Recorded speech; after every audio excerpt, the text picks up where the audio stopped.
This is my design for the upgrading of the outdoor space between Thornton Hall D and E wings, just south of Darden Court. I will now describe how I plan the space to be more vibrant and more used. My goal is to create a space that would accommodate outdoor meetings, receptions, study breaks, and so on. To begin the project, I surveyed the assignment area to gather data points for the project.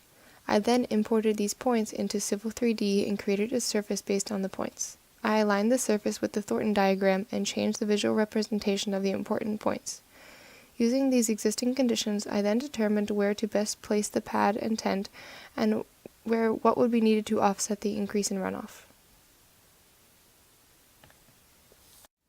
This is a diagram of my proposed plan. My design rationale was based on many factors. The pad and tent size is sized to meet the requirements of the assignment, fit into the surface model, and allow room below the pad to fit a rain garden. The pad had to be at least 2,000 square feet, and the rectangle must be oriented so that it fits into the surface model. I also want to put a rain garden between the pad and the edge of the surface so that the runoff from the pad would be quickly absorbed by the rain garden.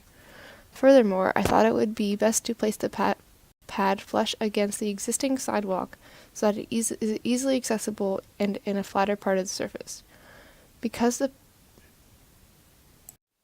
This is a diagram of my profile and section views.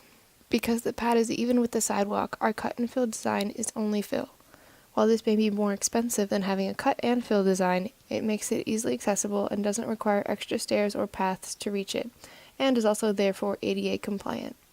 The pad is also placed where a light post currently is, but it would be better to move the light posts based on the placement than other more important factors. Lastly, this is a stormwater management plan for the proposed design. Following the UVA Facilities Management Guidelines, this is a stormwater management and erosion sediment control design. The projects are encouraged to manage the water quality and quantity control requirements on site using low-impact development techniques that attempt to reconnect stormwater to the natural hydrological cycle. As described in my previous slides, I put a rain garden below the pad, but in addition to that, I've also put one in the second catchment area to absorb the water from the second catchment runoff area.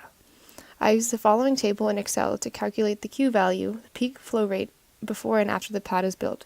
The difference is then offset by both rain gardens.